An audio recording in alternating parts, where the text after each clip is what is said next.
I have a question for you. Are you an architect and are you broke?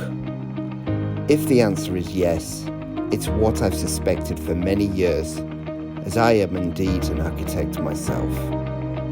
This podcast is about debt in the profession of architecture, and I want to hear from you. Are you just surviving month to month with no extra money for savings? Or are you seriously broke and in debt and stress and worry about your income? Or does your wife, husband or significant other earn substantially more than you, which gives you a great life, given the ability to choose your clients, when you work and who for? Or have you attained financial freedom in architecture? If you're in the first two categories, surviving month to month or facing financial difficulties, how is this affecting your mental health? Are you suffering from depression or even despair? We need to talk about the impact of debt, but also, more importantly, how to get out of debt. And I need you to come forward to make this podcast possible. Welcome to The Broke Architect. You will hear from real architects with very real problems, and maybe some will offer some real solutions so that you never become a broke architect. Please share, subscribe and comment to support the channel.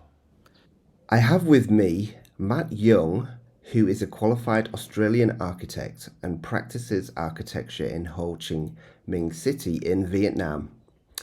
And Matt is one of the directors of a new practice called Studio 38. Firstly, welcome to the first season of The Broke Architects, Matt. And also, thank you for responding to my post on LinkedIn. And I really hope that more architects will come forward to talk about this crucial issue. I just firstly like to ask, how are you today? Thanks, Jason. No, look, I'm really well. We're just coming into Tet in Vietnam, so that's Lunar New Year.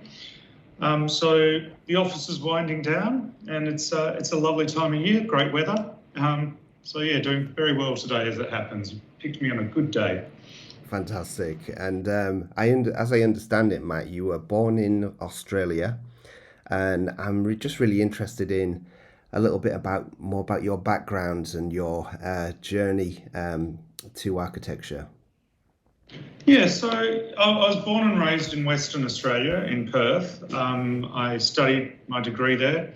Born into a fairly middle-class family, so like most parents, my parents tried not to make me feel any concern about money, which these days is quite a large concern, and maybe I didn't have that education in financial nous that some people grow up quite naturally with. But yeah, grew up in Western Australia, studied at Curtin University, graduated and went to work for Cox Architects first of all, and then a very well-known residential architect, before branching out and starting my first practice back in about 2004 now. Ah, right. So this is not the first time you've had your own practice. Yeah, maybe just before we go into that, just tell me, really why you wanted to go into architecture, and did you at the time think it would be a well-paid profession? So originally I wanted to be an engineer because I had dropped art as a elective early in my high school, but the universities came out and gave some courses, and when I saw the opportunity to design, something just from your own imagination, etc., and create a difference in the community, I just thought it was too good an opportunity to miss, and a lot more interesting than doing sums. And I don't think I thought about the money very much when I started. That said, I think on my very first day in university, one of the lecturers turned around and said, if you're doing architecture for the money, you may as well walk out and go and do another course right now. And of course I thought, well, I'll do both. I'll be a great architect and make money, and I'll be the next Norman Foster or Calatrava or something like that. And there's room for very few of these kinds of characters, and there's a lot more architects. So yeah. And I think you said you worked at Cox Architects. I do know of them. I think they're a really large practice. And you suggested you set up on your own back in 2004. Is that right? 2000 actually no, it's even earlier than that. I think it Wow. was late 2001. Right. It might have been 2002. Yeah, I worked for them on some large. They do a lot of large buildings. They did Optus Stadium in Perth. The one I worked for them was the Perth Convention and Exhibition Centre. And there was a bit of bad timing, and some projects went on hold, and they had a commercial decision to make. And I was part of that commercial decision, and I certainly hold no ill will to them. I've got a lot of good friends there still. I then went and worked for a small practice, and look, they had the same problems. They had a very large client who decided not to invest in a project they're doing, and they kept me working, but it wasn't full time. And I just got married, and I needed full time work, so I went up and started my own practice. Originally, just as a way to keep the wolves from the door, and that sort of somehow became a 10, 11-year long practice where we, won a lot of awards but never made any money. Well, you're perfect for this show. I mean, maybe we could just focus on that before we leave this question. So you say you ran that practice, and you survived for 10, 11 years. Well, I was lucky because actually, it's a really good lesson. I was lucky because the first 2 years is very much I just wanted to be a great architect, and I had almost no business education, no business knowledge at all. And my wife had run several businesses. She'd worked for stockbrokers, she'd run business management, written accounting software. So about a year to 2 years into the practice, she came in and taught me how to actually run the other side of the practice. And we doubled our turnover in the first year that happened. Wow. But the focus was always on the architecture. So we'd get very lost in doing thousands of drawings and detailing up individual bricks, and like many young practices do, and it's a great thing to do and when you've got the time. But of course we were unknown as well, so we weren't charging large fees. We were working for friends and other broke artists, and and it was all done for the love. And again, not a bad thing. However, it is a trap a lot of smaller practices fall into, is not knowing how the business works and how to get paid, and how not to feel bad about asking to be paid. So I was very fortunate. My wife got me through. She's also often did work part-time to get me through. So I was very lucky. It was one of those balancing acts. But we did end up going okay. The reason I left that practice in the end was we had done a lot of work for developers and made them a lot of money, and we decided to take every little bit of money we'd earned and put it into doing a development and becoming the developer architect, which is quite rare. And the GFC hit, and we couldn't get finance to build the building, so we couldn't make any sales, we couldn't make any profits. We had to just sell the land and the plans off, which barely got us out of the hole we were in, but we sort of survived. And I ended up moving to Vietnam to work originally for a Singapore company, following cash. And I ended up leaving them and opening up a branch office for quite a well-known, largish Australian company based out of Sydney, Melbourne, Brisbane kind of area. Oh wow! And you set up now in Vietnam. I'm just interested in why you originally have done this. You've been in business before. Now you've set up in a different country. I'm hoping lessons have been learned, but how are you finding it? Because it is a relatively new practice, Matt, isn't it? It's very new. I mean, we opened the doors officially the 8th of November last year. Prior to the prior 9 years before that, I've been working for my former company. And the main reason is it was just time. I'm turning 49 this year.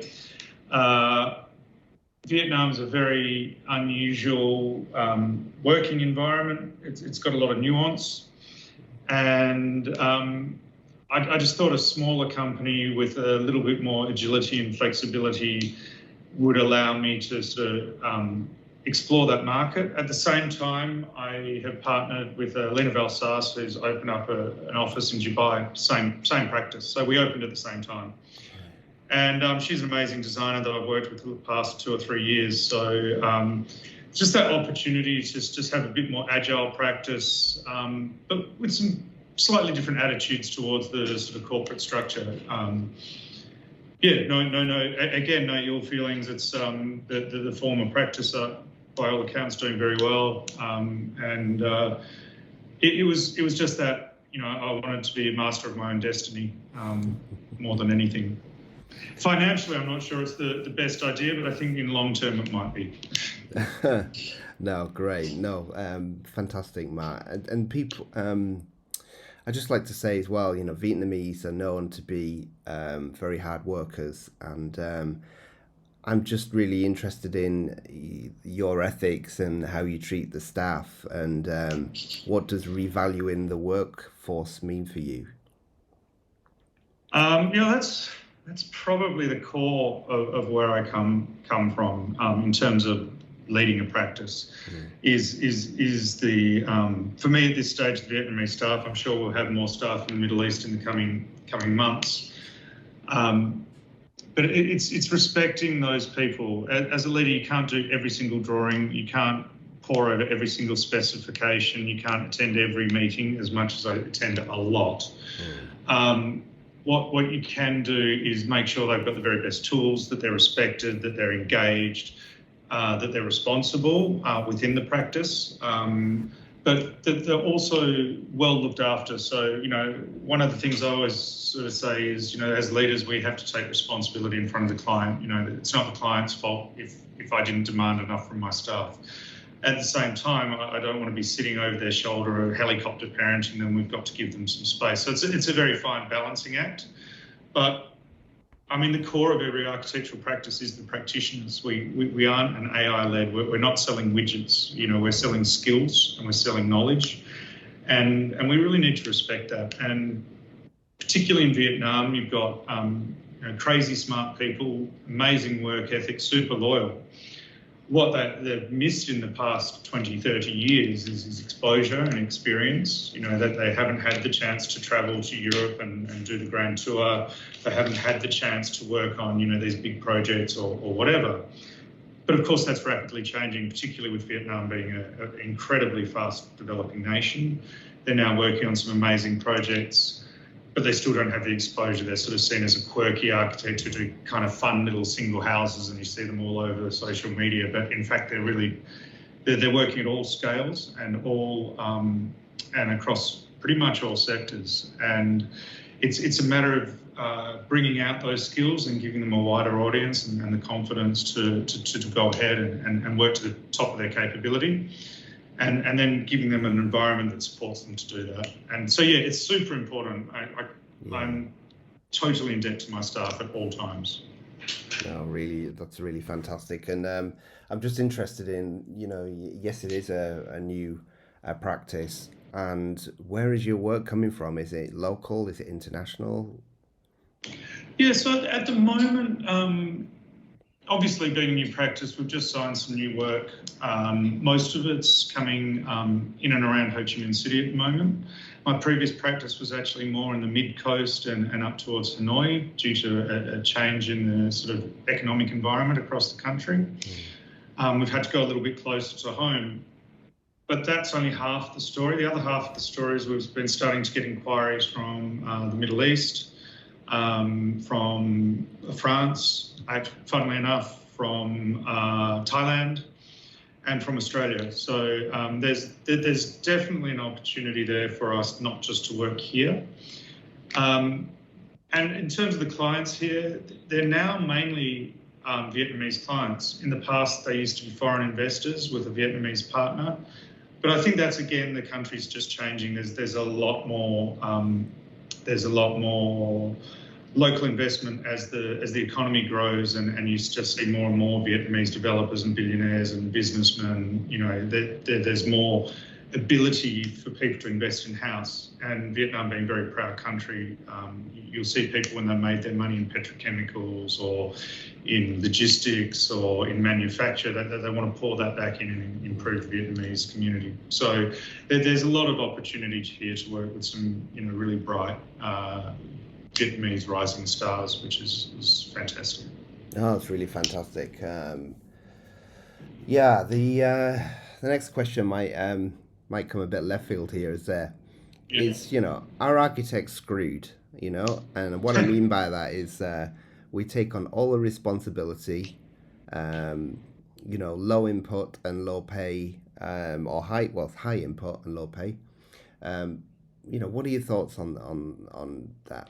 Well, it's a very loaded question, and I'm going to address the back of it. So I'm not going to answer are the architects screwed just yet. But yes, we have taken a lot of responsibility. You know, generally the architect is the, you know, lead consultant on the contract. You know, it's us doing, you know, making sure that the MEP fits in, that there's space for it, that then works with interior design, that works with the structure, that works with the lighting, that works with the facade designer, that works with the AV guy, that works with the back of house controls from the standard guideline from the international operator, so on and so forth. So we end up serving about, you know, at least 5 masters, if not a dozen to 2 dozen masters on a complex project. You know, you get into airports and hospitals and stuff like that, it gets, you know, even more complex. Because then you're dealing with manufacturers of equipment that you've got to make sure it all works. Yet the irony is we don't have a lot of control over those things. You know, we can't design electrical systems or air handling systems. We've certainly got an appreciation for it, and we can often guess the size of these things, and, you know, the longer you work, the quicker you get at that.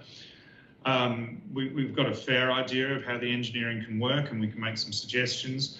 But the reality is that the old days of the traditional, you know, if we go back to, you know, Christopher Wren building cathedrals, you know, it wasn't a team of experts under the architect. You know, he was pretty much doing it all, you know. And so we've given away a lot of specialisation, yet somehow we've managed to keep the responsibility for all of it. And the terrible thing about giving away those specialisations is we've given away large portions of our fees. I mean, the old days of the architect getting 10% of the build cost are just not going to happen, you know. And so those fees are going out to other people who are doing a great job. But you will notice, like, you know, that there's a lot of those people have been very careful about saying we only do this, and this is our scope and our scheme. And hats off, that's good business sense, because they're limiting their liability, and they're limiting, you know, what they're requested to do. And we're still taking responsibility for a very wide gamut of things. So yeah, that is dangerous, and we've done that to ourselves. And I don't think we could have foreseen that would have been what happened when, you know, that trend started, you know, 200 years ago. But it certainly has. And it does make it difficult. And I guess the other thing we've also done to ourselves is we've got these amazing tools. You know, we're using BIM, we're using, you know, 3D visualization, we're using things that can, you know, even visualize building timeline in 3D, so you can see the building build up as per the building schedule, etc. But we're not really charging extra money for this. You know, like, these tools haven't made our life easier. They've actually just increased what our clients expect from us. I mean, these days you do an interior job and you're putting out 35 photorealistic renders, whereas in the past you'd draw it up and you might do one for a sales pitch, and that was done by an outsourced 3D studio. And these things are all coming in-house. Are we screwed? No, but we do have to value the work we do, and we do have to take a good hard look at ourselves of what we offer and what we can take responsibility for.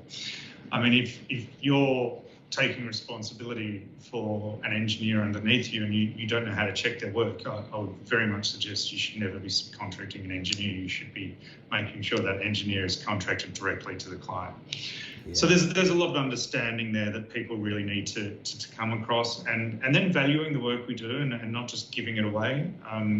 So there's a very big temptation to just give away free renders, or give away clash. Oh yeah, we'll do clash detection for you. Or we actually have to be very careful about how we structure our fee proposals, and very open with the client and saying, look, I can absolutely deliver you a building for the fee that you want to pay, but you're not going to get this, and this. And that's sort of the kind of things that we need to be very aware of. So we are screwing ourselves, but I don't think we're screwed forever. I think it's a very timely podcast because there needs to be a change. At the moment, I think we're being very proactive in terms of the tools that we're availing ourselves on, but we're being very reactive in terms of business. And it's time to get proactive in terms of business and how we deal with it. Absolutely. You won't get a solicitor negotiating with you on their fees. I can tell you that. And they, they make it very, very clear. I know they do tend to do a lot on time, on a time basis, so they'll bill every 5, 10, 15 minutes in some solicitors will. And we don't do that, but tightening that scope of what the fee covers is absolutely critical. I'm really, really glad you said that. Okay, let's just move a little bit away from that and go back to the issues with debt. And I was just wondering, Sure. There's, debt has a mental impact on people. It's something you probably worry about more than probably more than many other professions. I don't know. But how have you dealt with debt in the past? In some cases badly, in some cases well.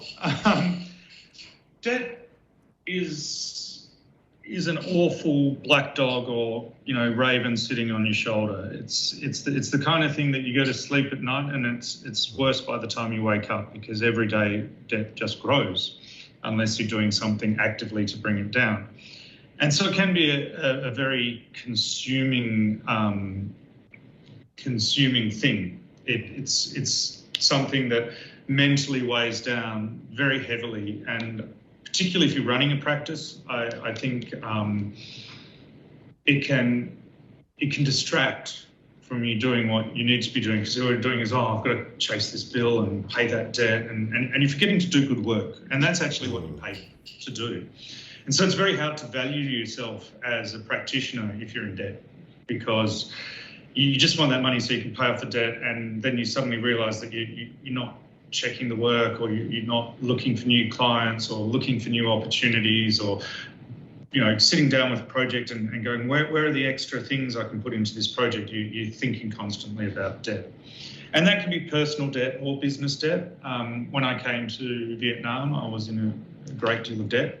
And I worked that off to some degree, but I ended up having to sell my house back in Australia. That helped pay off a significant amount of debt, and sort of went back to my day one position. I had the same assets I had as a sort of 24-year-old, 26-year-old kid, and I was turning 40 and probably had less assets than I did when I was starting in the profession. So that was a bit of a wake-up call. And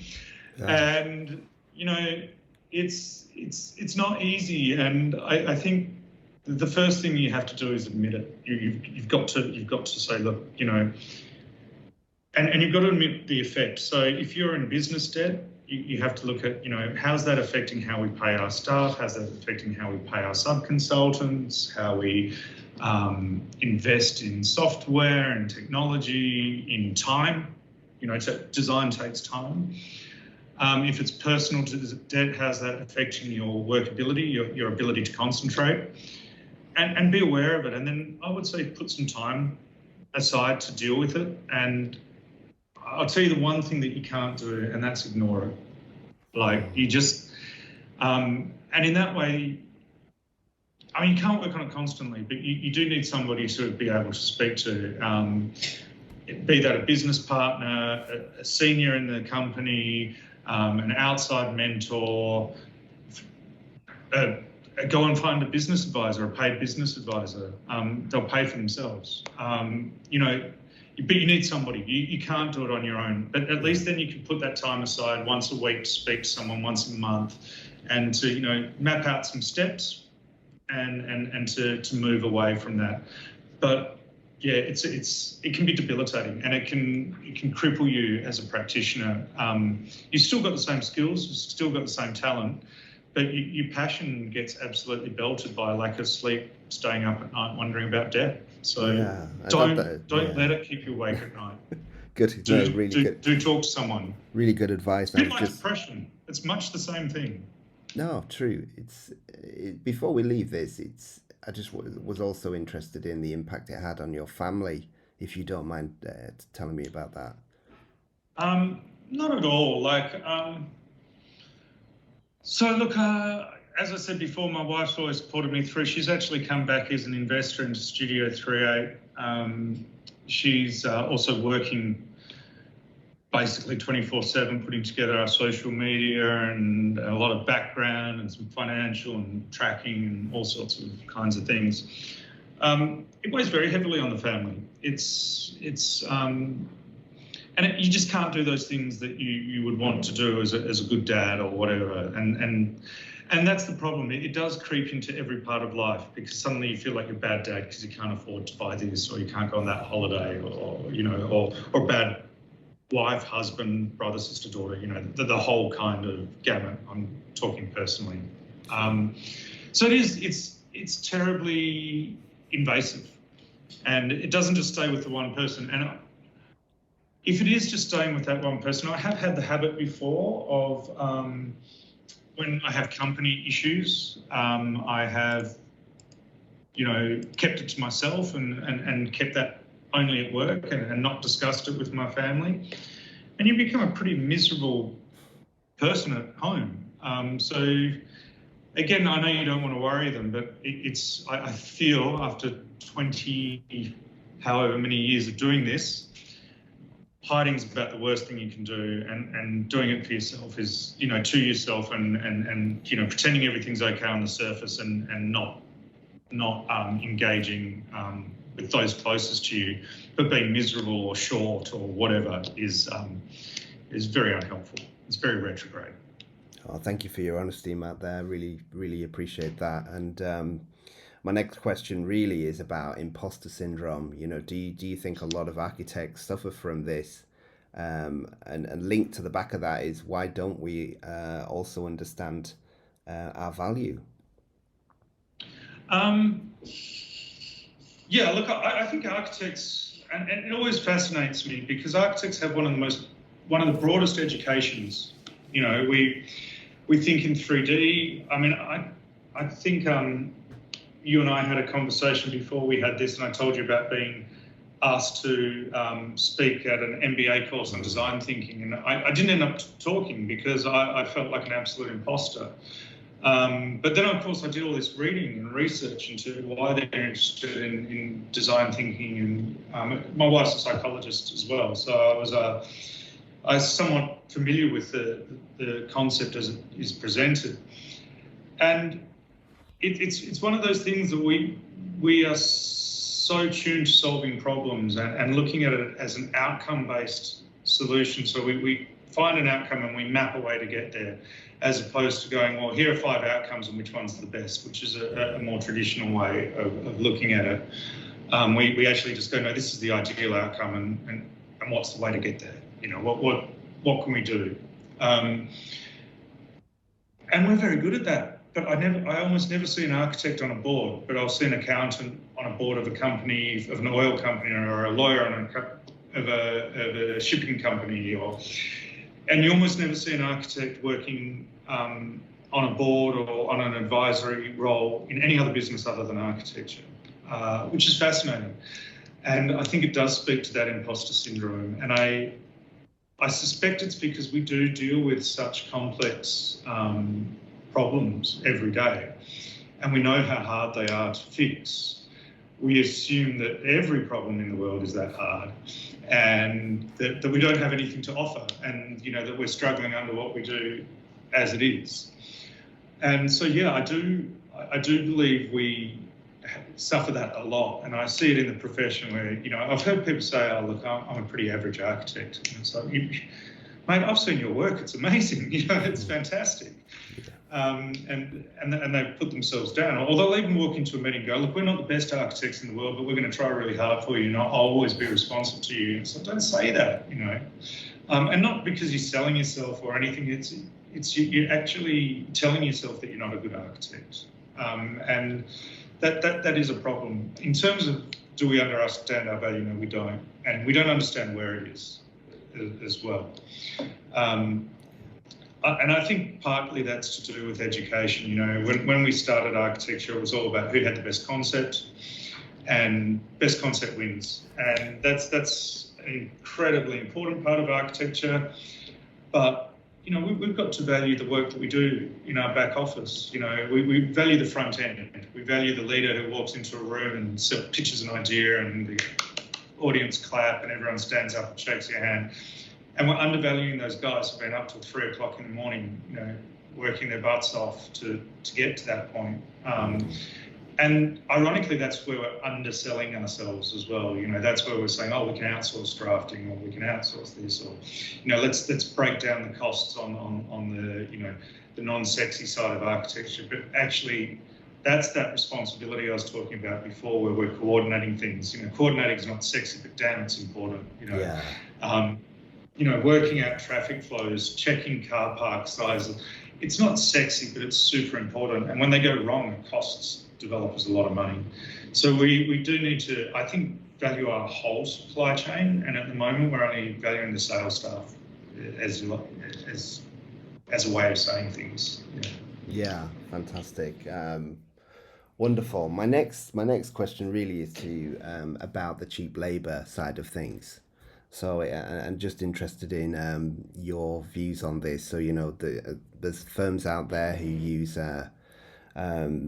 architects or architectural technologists in India, Philippines.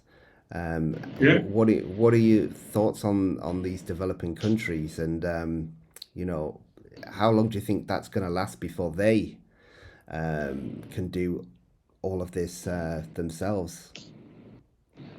Yeah, look, I think this is a double-loaded question. So I've obviously worked in companies where we've supplied back-of-house services from Vietnam back to Australia. We've looked at doing it. I've got good friends who work in large outsourcing companies here in Vietnam. I know people who work in India and have worked outsourced for huge companies. And I guess that's part of what I was talking about, that undervaluing your supply chain. Now, I completely understand why they do it, and there's absolute reason for it. And in a lot of ways, it's showing the respect for the talent that is in these countries. There's incredibly talented architects in India. There's incredibly talented architects in Thailand Philippines, who have the time to sit down and really analyze a building code, go through the drawings, mark it up, draw it, send it back. But where it goes wrong is, and I've seen where it goes wrong too, and the biggest complaint is always communication, because it's very hard to work as a team across 2 countries, even with Zoom, even with Teams. And so when you're constantly getting new people and pushing it out, there's a lot of double handling and marking up and everything like that. And I think what you're going to see is people, I think there'll be 2 steps. The first one I think you'll see is people developing in-house outsourcing, if you like, where they're working with the same people all the time. It's not like a grow and contract team. It's their team that happens to sit in Jakarta or sit in Manila or here in Vietnam. And so that kind of model's got somewhere to go, I think. Then they will build those communication skills. And with post-COVID and people work from home, it might work better than I suspect. My flip side of that is I've worked with these guys and they're eager to do buildings that they see built. Like these are drawings that they're throwing back to another country, and they never see it built, they never walk on site, they never understand the consequences of their design decisions. So, they don't realise that the box is going to fail, so nobody calls them. Yeah. It's the guy on site. They don't realise the decision of this facade treatment or this, ventilation shaft or whatever it is. And so they're wanting to get involved into that end to end. And that's where I think, these countries like India, like China has already done it. You see all these Western architects in China, and now China's bringing it from beginning to end with Chinese architects, and they're doing amazing buildings and they're winning awards, and we're not seeing the star architects there so much anymore. And I think you're going to see that come through in other countries as well. I think there'll always be, service providers, especially for, people who are maybe running a smaller practice, and so, they can't take on 50 people in Australia because of the salary prices, etc. It's just impossible. But they might need 50 for 3 months, but to sack someone after 3 months is not great. So I think you'll always see that. I think in the larger firms you'll see a more in-house team that is dedicated just to their firm.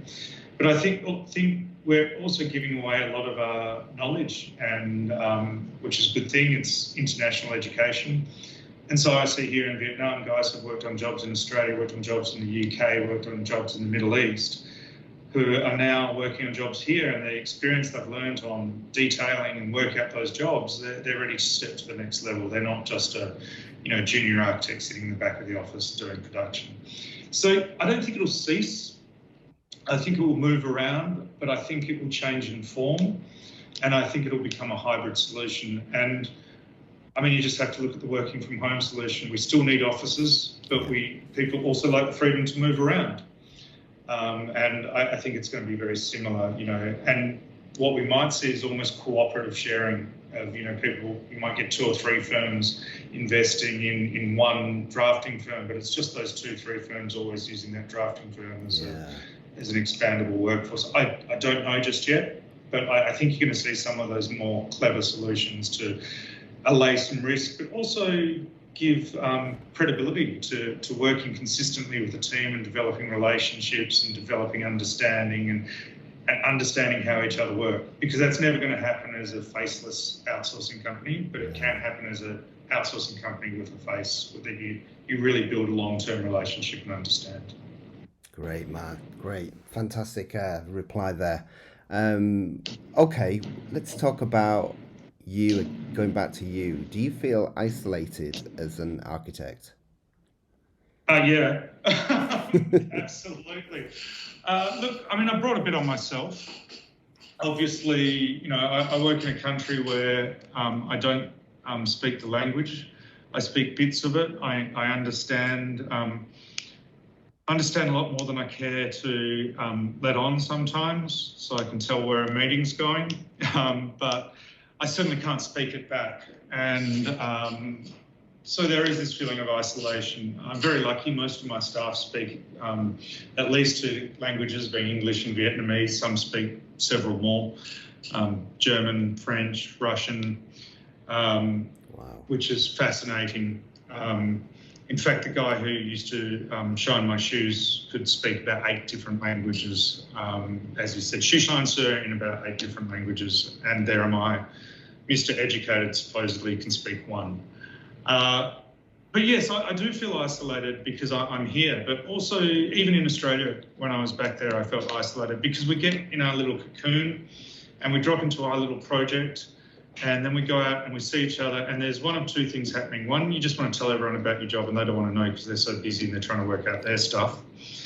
Or 2, it becomes super competitive because the market's tough and nobody wants to give away their secrets or who their client is or whatever. So there's this sort of feeling that, we're all competing against each other. And again, that causes dramas because really we should be supporting each other. And like you say, you don't get lawyers suddenly turning around going, oh, I'll drop my fees or whatever, blah, blah, blah. But you will get architects doing that to other architects. And that's an issue. And we're not particularly open about it. And we haven't even been taught how to be open about it, And if you recall working for your first practice, you didn't even know the fees that they were charging. You didn't know how the money ran through the company. And yet suddenly, 15, 20 years in there, they're going, I need you to be responsible for $5 million worth of fees. And you're like, well, I don't understand it, because I've never done fees. Now, I run a small practice. And that was an amazing learning ground, because I learned everything from signing it to signing it off and drawing everything in between and doing every meeting in between. I don't know if it's practical to have every single architect do that. So maybe some openness there might help. And that lack of openness, I think, does make us feel all isolated. And actually, that's why I really like speaking to you, because I do feel that we need to fess up a little bit, and I don't think it makes us weaker people. In fact, I think it's pretty strong to stand up and talk and be counted and make some mistakes. I'm sure there's dozens of people listening to this podcast just disagreeing with quite a lot of what I'm saying. And that's totally okay. At least, we're getting a conversation going. Absolutely, and I think there's a common theme, even from the first 3 episodes that I've recorded so far, the discussion on fees, and not knowing how, you fill in your timesheet, but you don't know what fee was for that job and where you are currently, and how much time is going into each drawing. That doesn't seem to have been discussed. I know when I was in commercial practice, that was never really, until I kept asking. I had to keep asking. So how do you go into your annual performance and sort of say, I believe I've done a good job, but I've got no way of determining that, because I didn't get involved in the profit side of the business. So look, I think there's a fear amongst senior staff that, junior staff will ask for more salary because, maybe you've signed a job for, $1 million in fees, and I just use that as an arbitrary number. Yeah. They go, but I'm doing all the work. And that's where you have to be even more open and go, yes, and did you know that, salaries are less than a quarter of our expenses, and then we've got software expenses and rent expenses and your computer and travel expenses, and it's not going on corporate lunches. A lot of the guys are buying, their own stuff now. So there's, whereas I've spoken to, accountants and lawyers, and they're quite open in their books because they're training them of how to run this time thing. And so by the time they step up to partner, they're looking at the financials and they're understanding them. And they're working through. So they've got a good understanding of why it would just kill the practice to give double everybody's salary, and there's just not that leeway in the practice. But we're so opaque about it. And so you do see people leaving because they feel undervalued, because the only reason they feel valued is their salary, and when you can't even be open about that, it just makes you feel like there's not a lot of hope. And that's something that I'm still not great at. We're still trying to work out a way to educate that through the practice and be open about. But it's certainly something that personally I want to work on with the staff and sort of make them an integral part of what we're doing here. Yeah, absolutely. No, that's great. And we're coming towards the end of this episode, sure. Matt, and I just want to throw this right at you. Do you think architecture is a broke profession? I think it's one of the most poorly rewarded professions for the amount of work you put in. And in fact, for many years in Australia, they did a breakdown of the cost of going to university and the outcome at the end in terms of expected salary and lifetime earnings. And architecture absolutely bottomed that list every time for about as long as I followed it. It was about 7 years in a row before I stopped bothering to read it because it was just so depressing. And people like dentists, because we do also 5 years and then we have to do our professional practice, etc., before we can call it an architect. You get someone like a dentist goes out after 3 years and they're earning 2 times what an architect's earning. So is it broken that way? Yeah, it is. It's underpaid, certainly. And that's mainly because we undervalue ourselves. Is it broken? No. It's if we all just stopped work, you'd notice. We perform a service in society that I truly believe in. And I think one of the great things about my career is I've learned to work in communities and become parts of communities and make communities better, and we're a very people-focused. And it's not even enough to be people-focused now. You have to be planet-focused, because we've got to survive, and we have a big influence on that. But we're often not making the decisions. So we're suggesting rather than making the decisions. So broke, yes. Broken, no. Do we have to learn how to speak up a little bit? Absolutely.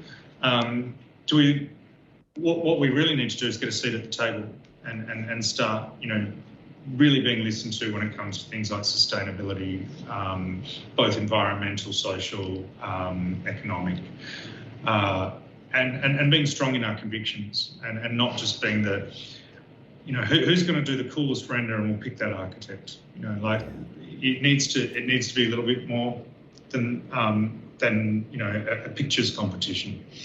And look, I'm building a website at the moment, and we're doing everything to do the most beautiful images you can consider to get onto the website. Of course we are, because it attracts people's eye. But actually, we have to have a bit more depth to us than that. And only then, when we actually start expressing that depth, will we be able to express that to our clients, and then our clients value that, and then they want to work with us, not because we've got the prettiest pictures, but because they can see the benefit to their project, to their community, to their country, all those kinds of things. And then we start getting a seat at the table. And there's some architects out there doing that. And that's fantastic to see. I think as a profession, we really need to take that on board and find a way to do it, from, a 2-man practice up to a 5,000 person practice. Those kinds of, you see all those buzzwords, but I think when we get on the coalface sitting there at Revit at 3 o'clock in the morning, we're not feeling it. So as leaders, we have to push it back through the staff as well, in a genuine way. So broke, but not broken yet. We're still fighting. My final question, Matt, is a bit of advice maybe to architects early on in their career. What are the things that you would like to sort of really, if you could just get hold of an architect and shake them and say, look, do it this way, please. It's not just drawings, guys. It's not just drawings. Architecture is a complex practice. So please learn some business skills. Move out of home as quickly as possible and learn how to manage a budget. When you get into practice, take on as much responsibility as you can. And if you've got a good leader, they'll let you do that, but then they'll sit between you and the client and make sure that you're protected so you can get to make some mistakes. Or they'll correct you before it even gets to the client, but they'll let you make your mistakes first. You need to find an open practice that's being a little bit more transparent. That doesn't necessarily mean you're going to get a higher pay packet, but I think what you're going to do is learn the skills that are going to set you up later in life. It's very hard to run a business unit when all you've done for the last 10 years is check details. That's not telling you how to check a balance sheet or a cash flow. And it's all those things that support you to do great drawings and great architecture. And if you can't get those things right, you can't do, as I said right at the start, you can't have debt hanging over your shoulder and concentrate on great work. So the better you learn to run a business and understand the business of architecture, the less hassle that becomes, and the better the work you're going to do is. So we get it the wrong way around. We go, we're going to be a great architect, and then we'll learn business. We'll learn business, and that'll give you time to become a great architect. Because as we all know, architects just get better and better with age as they get more experience. So get that business under you, and then let the slow burn of becoming a great architect, push you up there, and you'll get there. But yeah, I'm not going to say run away from the profession. Come and fix it for us, and tell us what needs to be done. I'm looking at these kids graduating university. They're whip smart. They're golden-eyed and ready to go, and we're about to crush their spirits. Maybe it's time we started listening to them and working together, rather than going, look, in 20 years I'll give you a shot. I think we need to start bringing them through now. And and they need to demand it. And not in salaries. It's not like, I want more time off, I want more. It's actually, no, throw some work at me and let me learn, and continue that learning journey, because you ain't going to learn how to be an architect at university. You're going to learn how to think and how to design, but that's 25% of an architect. So keep learning. Thank you so much, Matt, and thank you so much for your contributing to this episode of the Broke Architect podcast. It's been amazing. Thanks, mate. I've really enjoyed it, and I hope to listen to some more. I've caught the early ones, so I'm looking forward to the next episodes as well. Now I'd just like to say something about the Architects Benevolent Society. This is a society that is dedicated to supporting past and present members of the architectural community and their families in times of need, from those starting out on their careers to those who are now in retirement. They help people who have experienced illness, accident, redundancy, unemployment, bereavement, or other personal difficulties. Now, support ranges from confidential advice to financial assistance. Now, my ask to you all who's listening is consider giving a donation. There's many ways you can do this, and you can even volunteer for the ABS and even fundraise. And also you can also leave a gift in your will. So who do the Architects Benevolent Society help?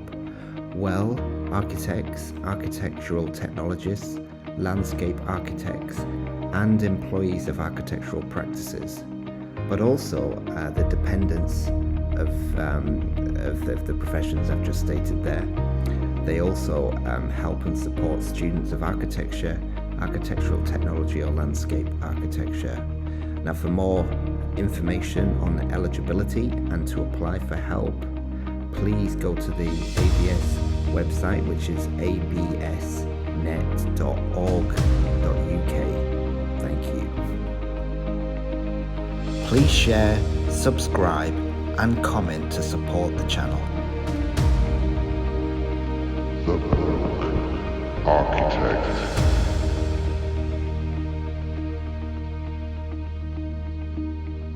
The Broke Architect.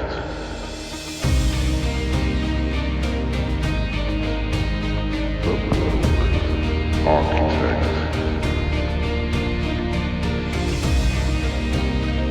The Broke Architect.